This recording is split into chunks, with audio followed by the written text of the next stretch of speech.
Well, Seamus always, it was one of his mantras. I think anybody who knew him would have heard him use the word document and documentation, and he really felt that it was important to kind of tell the story of things that happened, not just looking at the past, but to try and recognise the importance or unimportance of what is happening.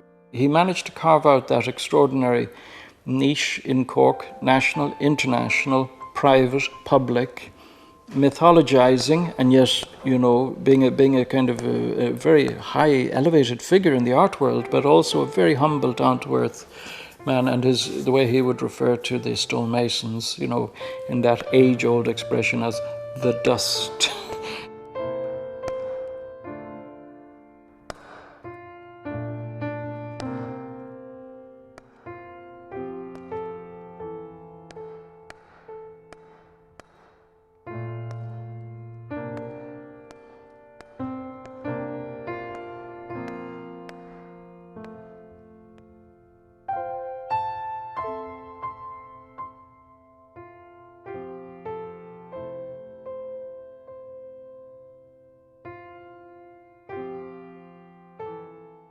Long Jim, then my grandfather drove the steam engine, and one of Seamus's better busts is the portrait of his father, which is great. Like, I mean, gaunt face and the moustache.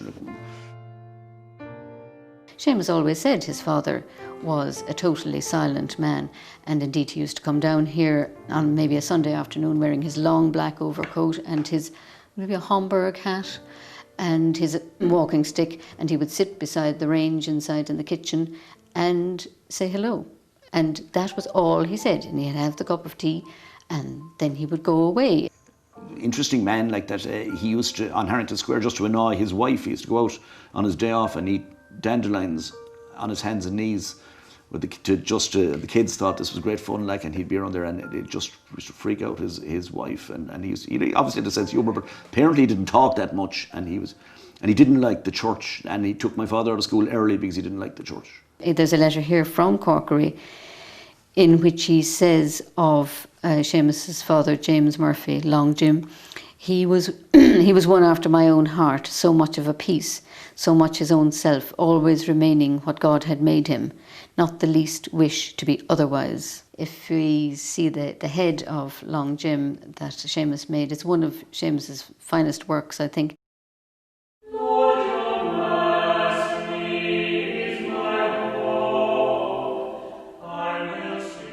This, of course, is a head of Corkery, Daniel Corkery, a writer, professor, teacher.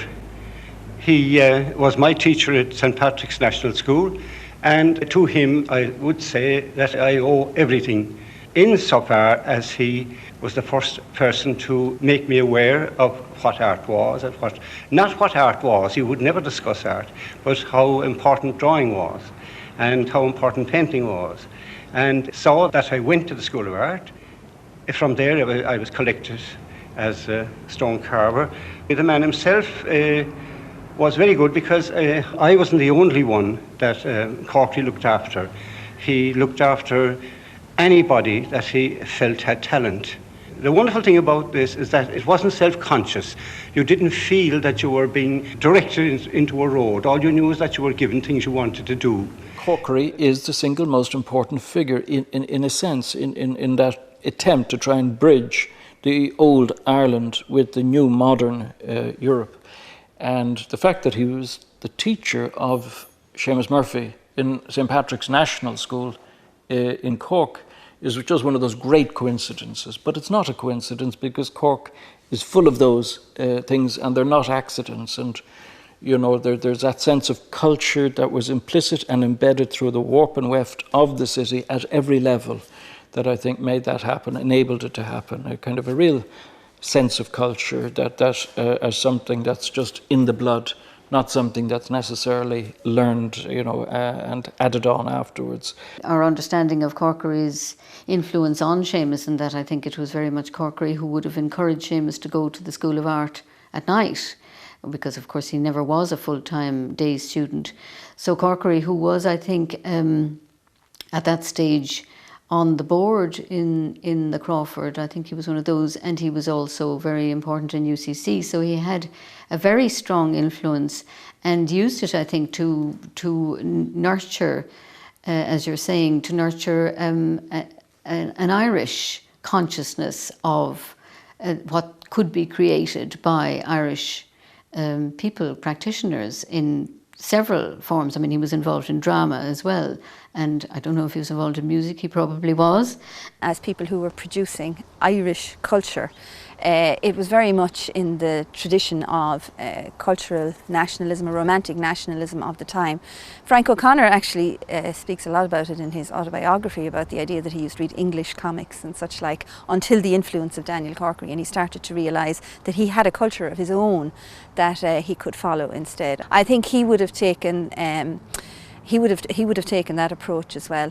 Corkery, with his, the idea of the hidden Ireland, the idea of this underlying Irish culture that had been repressed and hidden for so long and was finally getting a chance to kind of rise up and be visible. I think that is a very powerful idea that had an influence on an awful lot of people. I mean, it's been much criticised since, and it's been supported as well. There's been a lot of discussion about it, but I think you can't deny the powerful influence of that concept on a whole generation of Irish people. Daniel Corkery, more than any other single intellectual of the 1920s, is the one writer and theorist who you can point to who was fully aware of modernism, of Ibsen, of international movements in theatre, who was fully aware of the rich vein of culture that there was in West Cork, Northwest Cork, particularly around Ballyvourney, the author of The Hidden Ireland. They were great admirers of Daniel Corkery. Whom some of us in the generation farther on, like myself, would have regarded with a certain jaundiced eye, because in my book Corkery's vision was very narrow indeed, and he had quite an intolerant attitude towards the non-Gaelic traditions, as it were. But he remained a hero for people like Seamus and Murphy, and indeed there was this alternative Corkery court down in Fountainstown, where he lived in his retirement, and where they visited him regularly. And I remember on the day of his funeral in 1964, when I went back to the Palace Bar the day after the funeral, I think it was the Friday night, I was received with a certain coolness, because I hadn't turned up at Corkery's funeral. So there was that sense of belonging to, that they were the heirs of a particular philosopher whom they admired, an Irish Ireland philosopher. So there was that continuity there as well. Under Corkery's inspiration, then he was able to get a scholarship to do night classes in the School of Art, and then he was apprenticed to John Aloysius O'Connell. And now John Aloysius O'Connell he had a big stone yard and was a regular stonemason, but he was, spoke French fluently and Italian, and he had worked for 2 years as a stonemason on the Hôtel de Ville in Paris. So when Murphy went as an apprentice into his firm, again, this wasn't a backwater. I mean, this was quite a sophisticated European tradition, stone yard. Stonemason working in a busy stone yard, and the experience that Seamus Murphy got then, and the connections that he was able to establish, and the reputation that he also was able to establish, all stood him in very good stead in the ensuing years. And O'Connell was the traditional stone carving firm. He did an awful lot of work in Cove Cathedral, for instance, and it was the kind of thing that was handed down from one generation to the next. It wasn't what you call very creative work necessarily, in that architects, as Seamus himself said in Stone Mad, architects decided what was done, and basically the stone carvers did what they were trained to do and what the architects told them to do. O'Connell's stone yard was next to the studio, and that was a very old stone cutting family as well, and they always shared the work, if there was something to be lifted, or that's the way they divide it, because stone cutters can shift huge stones Just using blocks, rollers and spinners. Right. They can move big blocks. Without machinery. Without machinery, Yeah. The first crowd to do it were the crowd building the pyramids. So we carried on from that. It's a long enough tradition. He did a lot of foliage carving and carving, you know, functional carving. But I think he liked that. He said himself that he liked limits, that he didn't like the idea of just completely free rein, that he liked the idea of having limits set within which then he could be creative. He also very much, I think, liked the idea of being a sort of a functioning member of society rather than an artist on the edge. He didn't fancy the sort of Van Gogh model at all, where you kind of, you know, starve in an attic and cut off your ear, and this kind of romantic idea of the artist. He saw himself as somebody who wanted to be a useful member of society, producing stuff that people wanted. And I think, for instance, the carving of tombstones very much fitted in with this. Just seeing these fellas in their dust coats, like and covered in limestone dust, and the cowboy hats and the moustaches, and it was surreal, you know, it was amazing. And I suppose a sight that would have been common from medieval times in stone yards throughout Europe, or, you know, or throughout the world, I suppose. It's like a last glimpse of it. It was, yeah. I mean, I'm sure there must. I mean, I'm sure they're still building stone buildings, and they must be cutting. But I suppose all machine tools now.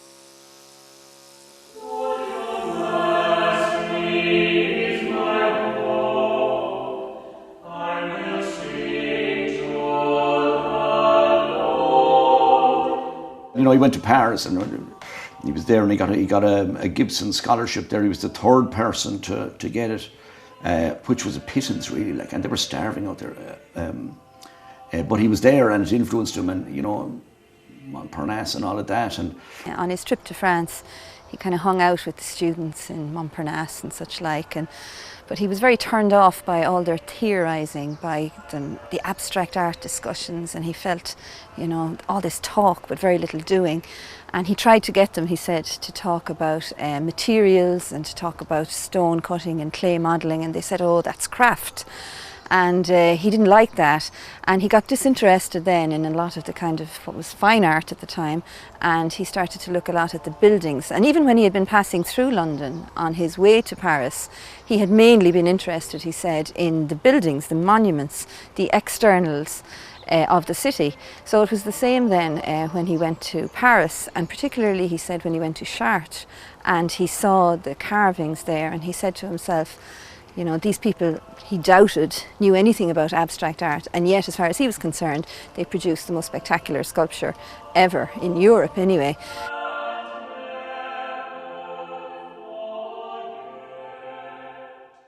I think he felt it might have been a mistake to come back. I think he did feel that.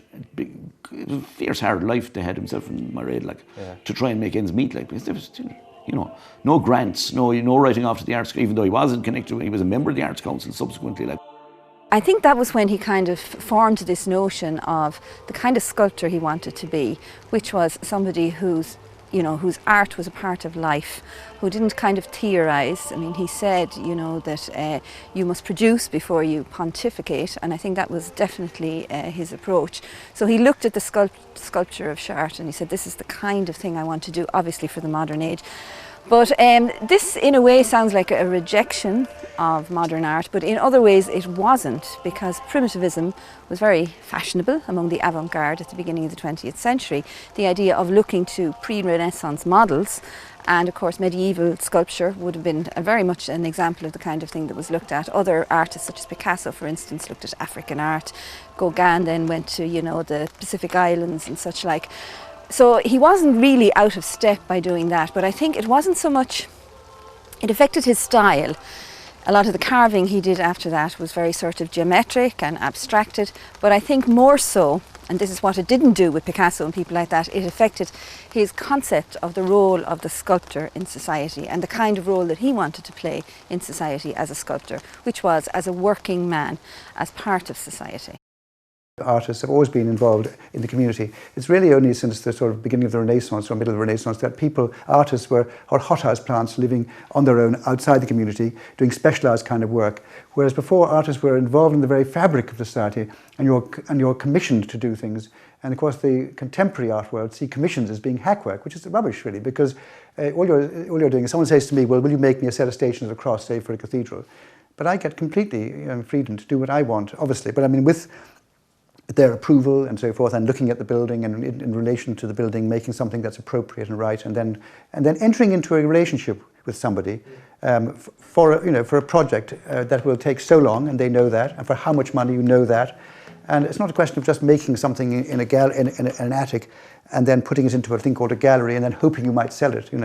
Most of my work and most of Seamus's work, sometimes one does do carvings that are just simply out of one's head and sells them maybe in a joint exhibition, but mostly it's people who want something, commission something.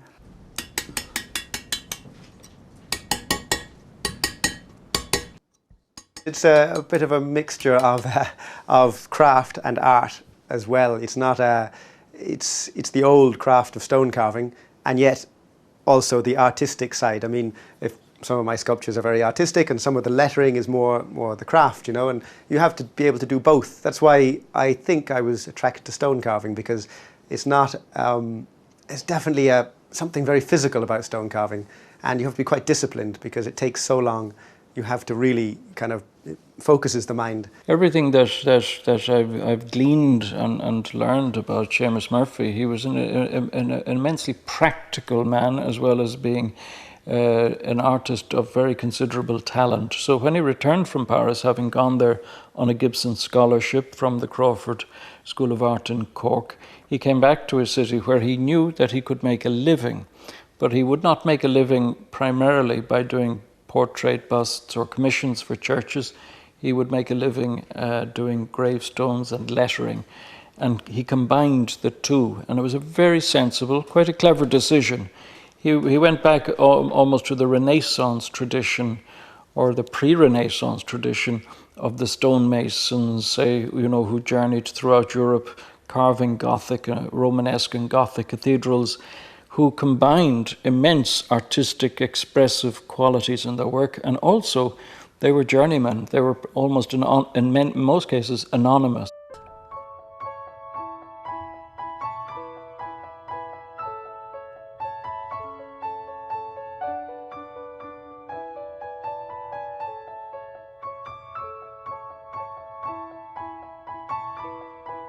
His studio, there was O'Connell's monumental works there before the bank took over the corner. That's the AIB bank down in Watercourse Road.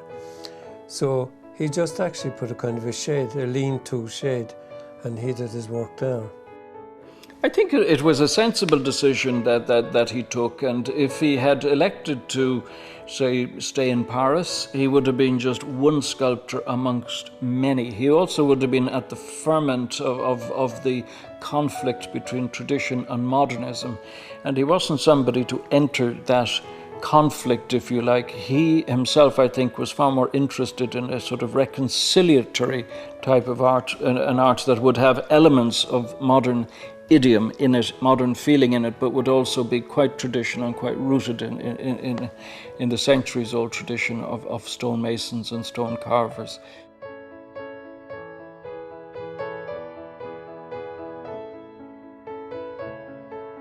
So in Cork, although he identified himself very much with the stonemasons, fraternity, and with the journeyman sculptors, and he didn't, in a sense, give himself a status, although the city did, and the Irish art world did accord him a high status. He himself had a very refreshing, I guess, humble approach to himself, to his art, and You know, as he remarked to somebody, you know, there was a great deal of mythologizing about him, a great deal of myth-making about him. He himself was far happier just to go down to the local pub after a day's work and have a pint, and he wasn't interested himself in the mythologizing. Wherever there's dust, there's drink, because you can't have dust without some sort of thing to wash it away. To wash it away. Including black.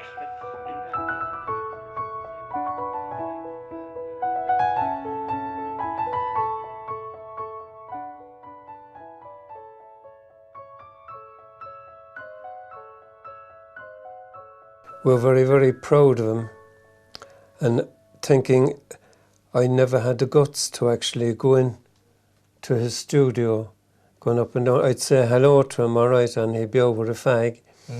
And by the water trough there was a favourite place for people just to sit down and have a fag and say hello to people up and down.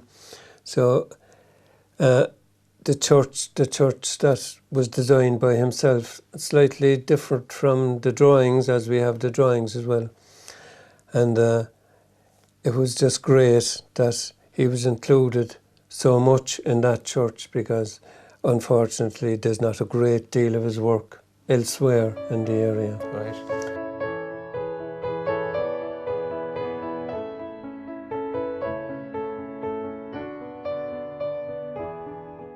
Seamus Murphy was never anonymous, and you always find a Seamus Murphy gravestone will be known, remembered and identified as a Seamus Murphy gravestone, because people in Cork took tremendous pride in having a Seamus Murphy gravestone. It was a status symbol, not a symbol. There was a very high status attached to having a good Seamus Murphy gravestone, which has lasted through the generations, and they're still very highly regarded today. Now, on a practical level, he did it because it was a way of earning money, but I don't think it was something that went against his philosophy or his image of himself as a stone carver. I think it was something that very much fitted in there, and I think that's one of the reasons he did it. And he did it, you know, he did it in a very single-minded way. He did it in his own way. He developed his own way of doing letters and such like. He reacted against the kind of very poor lettering and over-decoration of the Victorian period, which was kind of the fashion until then. And so I think he did it with a kind of a single-minded sort of purpose, the same way as he did all his work, as far as I can see. John Charles McQuaid had a head done by Seamus, commissioned a head, which, I mean, people can judge themselves as to whether it's a fairly accurate likeness or not. I feel that it is. John Charles didn't like it anyway, and he instructed Connie Lucy that my father wasn't to get any more work. And it was up then to independent priests, of which there were quite a few, to their credit, who supported my father. But outside of that, like, my father never mentioned that, but that's my understanding of the situation. I may be wrong, but that's my understanding. He had views on religion. He wasn't very religious at all, you know. I think he used to describe the difference between getting a commission, say, from the Church of Ireland, which was fairly businesslike, and the Catholic Church, is that it would be, you'd be summoned and you'd be commissioned, and then it would all be forgotten about, and you'd have to hound them for, not all of them obviously, like, and I'm not saying them in a pejorative way, but I mean, for instance, in Carrigaline, the church there's 4 evangelists there, and while he was waiting to be paid, which he refused to get off the job. So if you look at there's a wren in one corner, and there's on the eagle, which would be the story about the king of all birds, which he put in because he was waiting around to get paid, like, so. Everything has a knock-on effect, and I think that would be interesting about Seamus, that in my view, that he was kind of, everything was connected with everything else, and he wasn't in the narrow sense that people like to call themselves artists these days, where they're so precious about themselves alone, that everything was interconnected. And I think that kind of described his relationship between art and craft and stone carving and painting and modelling and sculpture, so that it was a kind of a larger picture, really. He said one time, I'd be sure to tell my sins to a farmer's son that knows as much about religion as a bull to open a garden gate, you know. So that very clearly states what he thought. Yeah.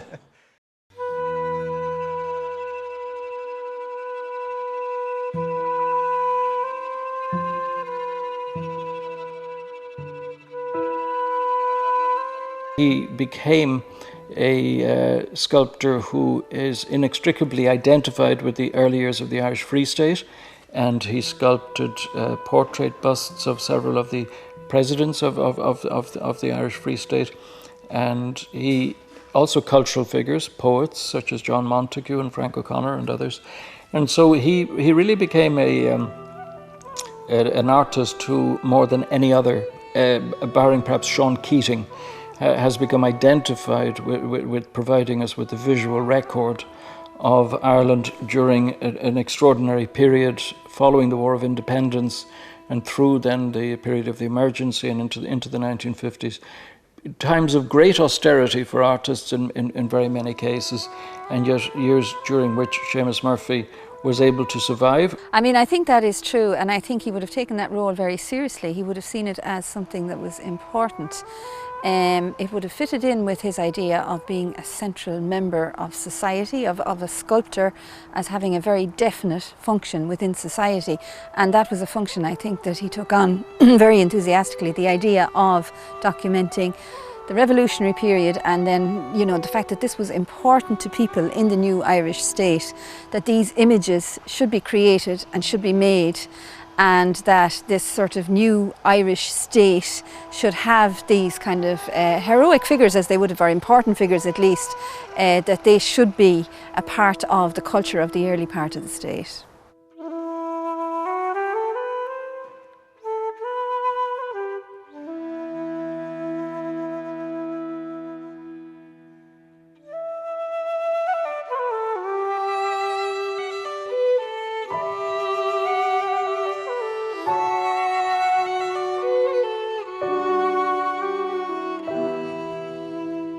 This is here, yes.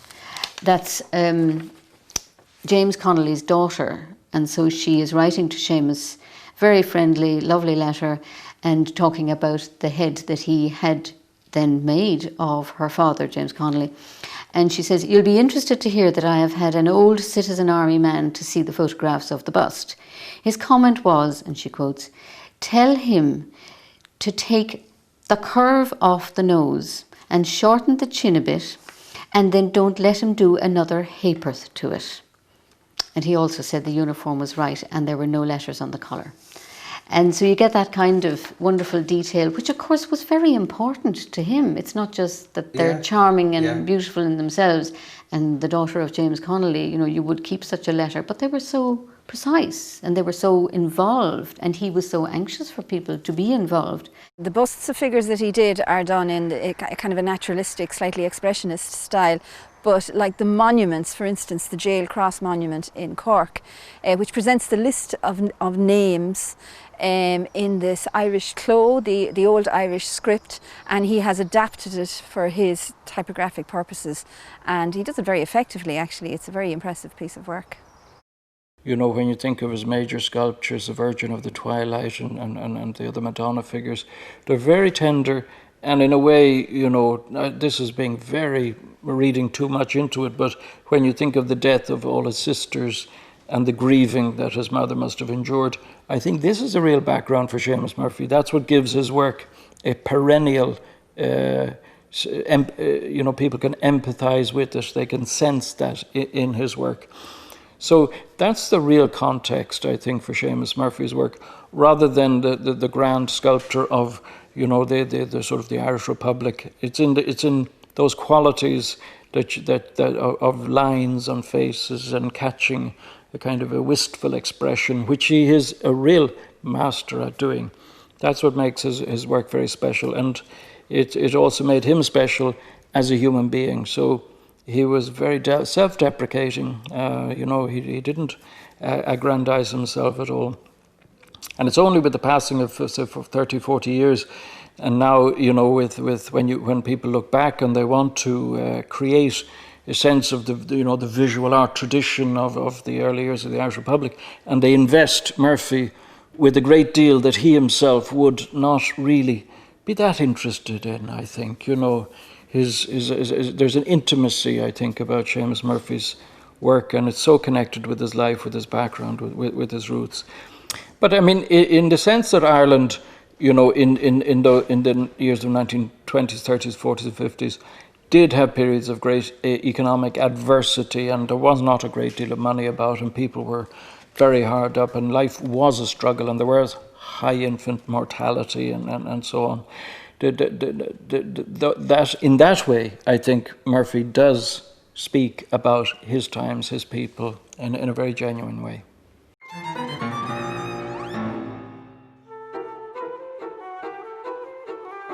Well, I started carving stone in 1969. Rather a circuitous route to get to that point, but having got there, I decided, why don't I come back to Cork, where my family came from, and start carving stone there. I have to admit, I didn't actually know of Seamus Murphy. I was so ignorant at that time. And I suppose I was very influenced by Eric Gill and some of the English carvers. But when I did come back and set up carving stone, I found Seamus incredibly warm and friendly and encouraging. The thing about Murphy was that I think he was always very approachable, and he was never aloof. And if any young artist came looking and just wanted to see what he was doing, I think he was generous with his time, because certainly when you read the reminiscences of those who met him, who visited Cork, who went to visit him at his studio or at his home, the one thing that you do get is a sense in which he had time for people. And he was generous with that time. In fact, given all of those sort of semi-official duties, in a sense, that he had to carry out, you'd wonder how he got so much time to actually produce so many sculptures, so many headstones, because his output was considerable.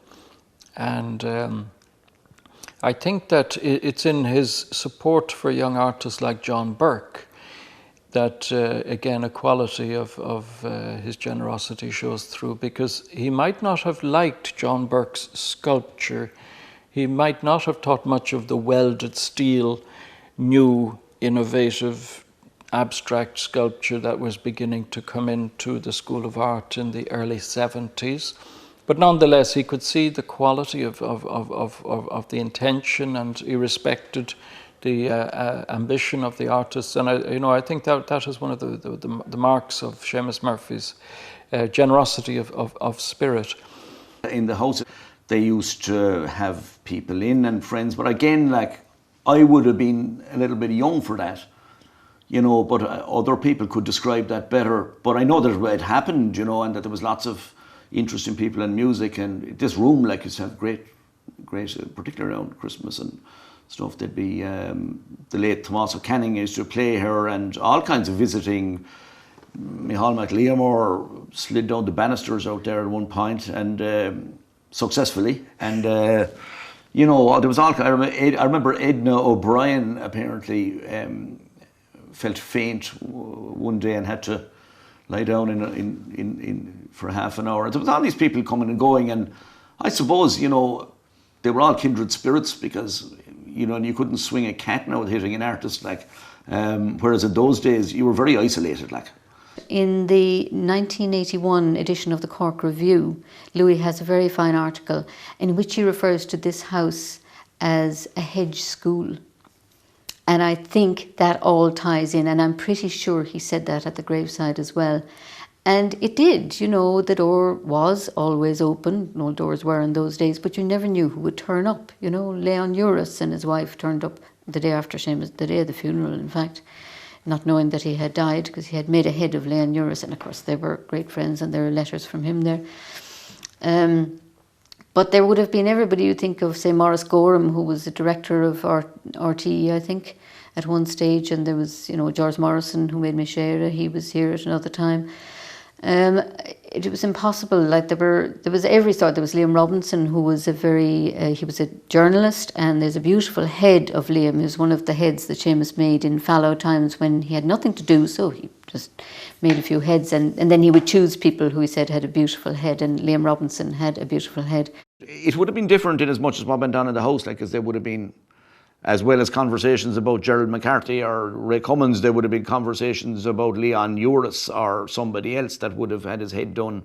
And I suppose in that sense it was different, but I didn't feel any way different, no, except that I suppose, not unlike other people, that the income was fairly haphazard, like. Not that I mean, I was always, isolated from that, but I mean, I suppose it was working independently, like that was kind of, but I suppose other people were doing things too, but I suppose it was different, but I didn't really perceive it that way. Like.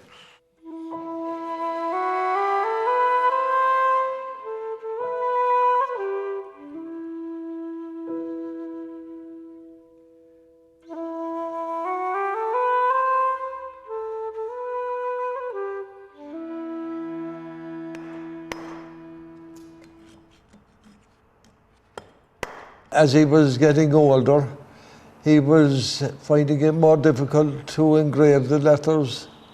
So he needed someone, when he'd get a commission for a headstone, to cut the letters. And what he would do, he'd mark them out, and I'd cut them then with a hammer and chisel. Right. So they were actually his letters. Right.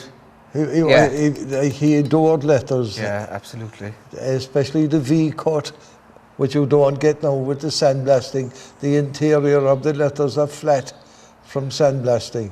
But the properly cut Roman letters would have a V cut in like this. Yeah, well, we go back, myself, I'm the 6th generation, the McCarthy stone cutting in Cork. My father and his father before me served my time under my grandfather. My dad worked with Seamus, and like that, Seamus would send him a postcard to call out to the studio for some work or whatever they were doing at the time, and that's how they did their business then. No mobile phones at the time. He was on the edge, really, and I do think that he would have a sort of a stronger legacy, appear to have a stronger legacy if he had been more centrally located, if he had been in Dublin or if he had emigrated. And he said something about how, that a lot of people felt you had to go to the centre, like Paris was at the time of the art world, that you had to go to the centre. But he actually said that when he came home, that he realised that he had left nothing behind in Paris that he couldn't find in Ireland. But I think maybe opportunities on a practical level were the one thing that he had left behind. Now, having said that, I don't think it would have suited him. I mean, it was part of his vision of himself that it would be his own people, his own culture, his own city that he would settle among and that he would, work in. So you just can't imagine him having settled in Paris or anywhere else other than Cork, but it's very hard to know. When he was a young man, the possibilities could have been very different. Well, I think there had to have been a sense of lost opportunities. I mean, in many ways, he was born too early. The sculptors who kind of matured later, especially after Vatican II, when the church, took on a whole different approach to art and a much stricter approach to high quality art, and when the mass-produced devotional images were less approved of, they did much better. People like Michael Biggs and such like. Seamus was born at the wrong time. He matured at the wrong time for that, and it was bad luck, really, from that point of view. The merchant princes of Cork did, to I think the best of their ability, rally around, and families like the Barrys and the Carneys and Aliaga Kellys, they all supported and commissioned him to do works, and those works are in the St. Joseph's Cemetery in St. Finbarr's today. So, although there were lean years when he did not earn a great deal of money, he managed to survive and thrive in conditions that other artists would simply have found too much, and to make ultimately to make a fantastic success through the various works that he did, whether they're monuments in Dripsy to the War of Independence, individual portraits, church commissions, or just work that he did off his own bat. It's quite an extraordinary record that he's left us. I don't remember him ever kind of not doing things. He was either in hospital or he was out there working and loving it.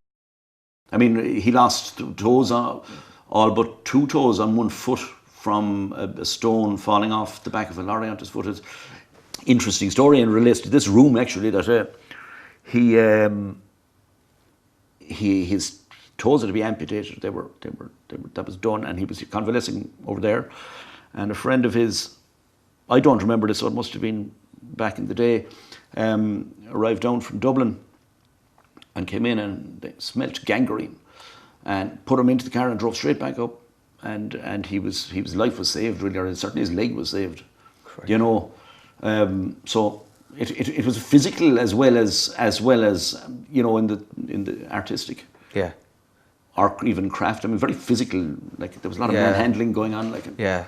Others who were there, all those writers, Frank O'Connor, I remember him sitting in this very space, and he had been to a dance, and at this stage he was married to the beautiful Harriet, and they had little Hallie Og, and I'm not quite sure why Frank O'Connor at this stage, Michael O'Donovan, of course, his real name, had been to a dance, but it was the era of the twist, and he said suddenly we saw all these young people enjoying themselves, you know, another kind of eye-opener to how things just blossomed.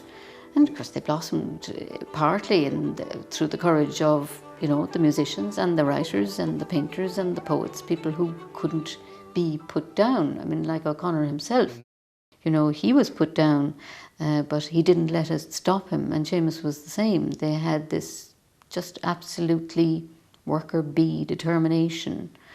And I wondered, though, latterly, and this is only my own wondering, if his, again, larger than life-sized portrait of St. Patrick, which is in Maynooth, and in fact there's a letter in there from the Archbishop of Armagh, I think it was, about the placing of that beautiful shining black polished limestone head, whether that in fact had some influence. I think it was made around about 1953, and that would have been around the time that he was in Rome, and there is possibly the Michelangelo Moses, or one of those truly monumental things, would have something of that in that head. If you look at the St. Patrick, it was a complete break. In fact, going back to the idea of there being an Irish tradition, it was a complete break from, you know, the crozier and the shamrocks and the greenery aspect of it. And this is a very fine portrait of more or less any man of tremendous aspect, you know. I go around the country, I go to church, I see Seamus's work, and now he's dead 40 years, and he's still alive, you know. His work is shining out, and it's still a beacon, it still speaks, you know.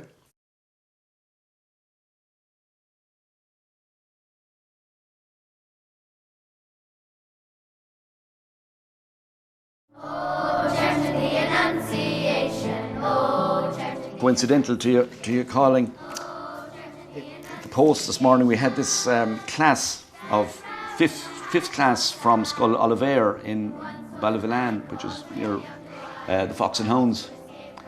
They rang their teacher, Caroline rang there about 5 or 6 months ago to say they were doing a project on the Church of the Annunciation, which my father designed for William Dwyer.